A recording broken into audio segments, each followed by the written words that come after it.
didn't realize that I was being rejected in the United States and I couldn't find work. I thought, well, maybe my popularity is waning. You don't expect anything like that to be happening in your own country. My wonderful country? That can't be happening.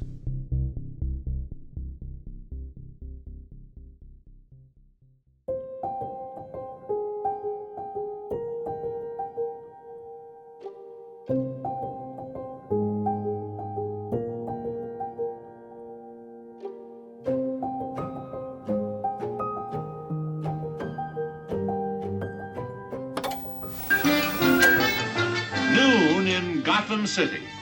While millions of workers hurry to their midday meal, at a posh private luncheon, the city's 10 best-dressed women are being named by the town's top couturier, Rudy Gernrich. On behalf of Batgirl, Mayor Linseed, Chief O'Hara, the entire Gotham City police force, and myself, thank you, Mr. Gernrich.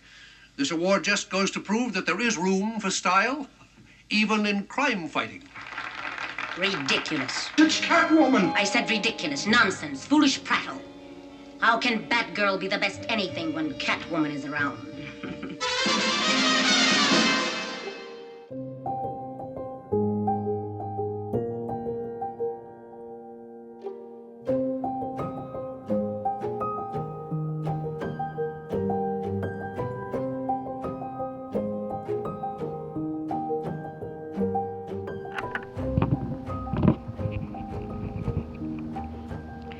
Thursday, January 18th, I went over my guest list for the first Women Doers Luncheon. Our subject, crime on the streets. My reason, because the idea has lain itching in the back of my mind a long time, and I felt I haven't raised my voice to do what little bit I could. And our guest list, a very good one, I thought. They knew about my work in America among the inner city kids. I didn't want to go because I thought of this. Politicians, those luncheons, what are they going to mean? Blah, blah, blah, blah, blah, and that's it. The White House kept calling me and saying, yes, Mrs. Johnson definitely wants you to come. So, okay, I go.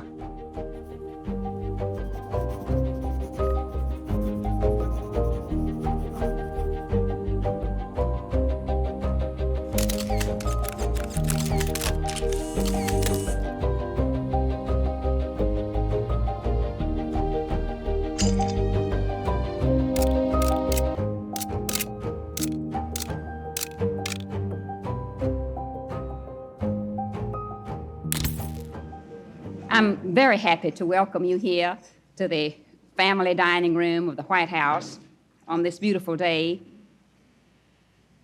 Crime is a grim subject for a pleasant meeting like this. Now, when the luncheon begins, the women were looking at the dishes underneath the plates and things to see what era or the history they came from, so forth and so on, things like that. So enthralled about the fact that they were there. Then in walks President Johnson.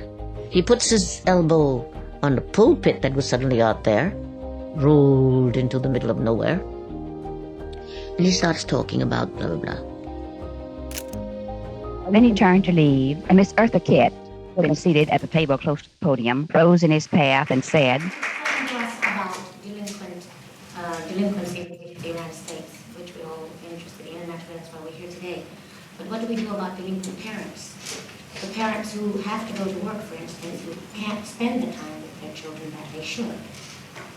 This is, I think, is our main problem. What do we do with the children then when the parents are off working?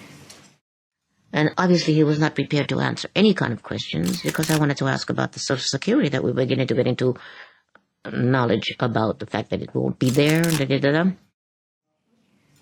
Well, the Social Security bill that just passed this year sets up millions and millions of dollars for daycare centers for mothers can take their little children to work. That's one step that we're taking. And that comes from, that's approved by a bunch of men who are really not the best judges of how to handle children otherwise. I think that'd be a very good question for you to ask yourself, and other women here, and y'all tell me what you.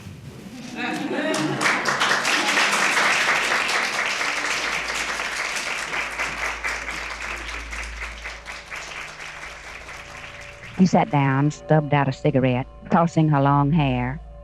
And from then on, I watched her, expecting something I didn't know what. Apparently, she did not eat, nor did she clap for any of the speakers. She smoldered and smoked. After the luncheon, now we're supposed to get up and take our turn to give speeches. But all of them were catering to the fact that, what do you call that word?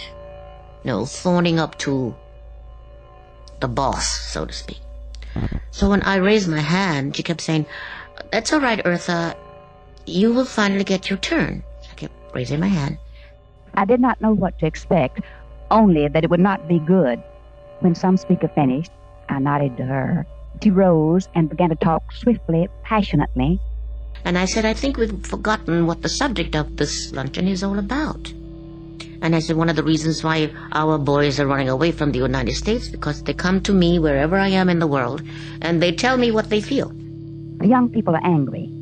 Their parents are angry because they are being so highly taxed. And then, mounting to a crescendo, she came to her real destination, to denounce the war in Vietnam.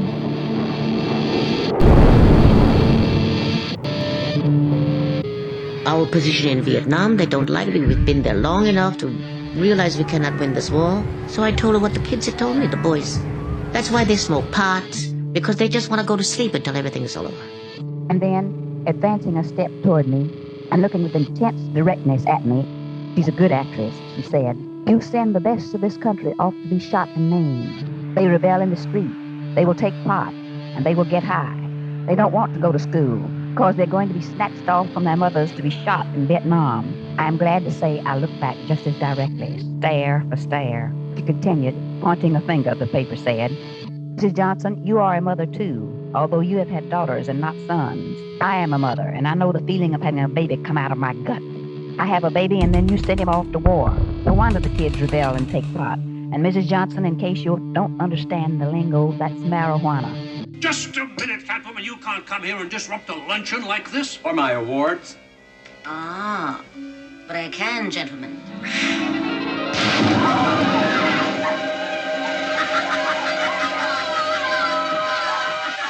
One paper said I was pale and my voice trembled slightly as I replied to Miss Kitt. I think that is correct. I did not have tears in my eyes, as another paper said. Eartha Kitt made Mrs. Johnson cry. I didn't see her cry. One woman who was sitting to my right, she leaned over and whispered to me. She said, "Thank you, Eartha, for saying what you've said. We all feel the same way, but unfortunately 75% of the women in this room, husbands work for President Johnson." So they couldn't say anything of what they really felt. Suddenly the meeting was over. I had a car at the hotel, at the White House. It sent for me to come there. But then all of a sudden now I don't have a car. So I'm walking around waiting for a car. And I had to hitchhike my way back to the hotel, so to speak. I didn't realize that I was being rejected in the United States and I couldn't find work. I thought, well, maybe my popularity is waning. Maybe that's because even the hotel ambassador, whom I had a contract with 3 weeks after that luncheon, couldn't find the contract all of a sudden. And neither could the William Morris Agency all of a sudden.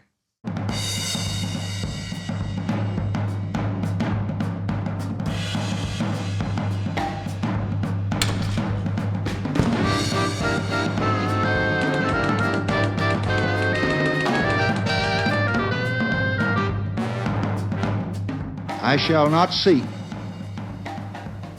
and I will not accept the nomination of my party for another term as your president.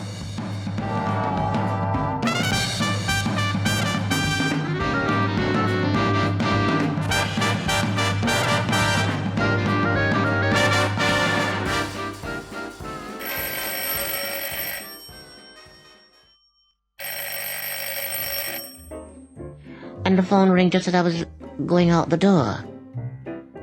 And he said, "This is Seymour Hersh from the New York Times. We have something that we would like you to give us permission to print." It was from the CIA dossier. Me? On a CIA dossier? How could that possibly be? And he said, "We have found a list of you on this dossier, and and he was reading it to me.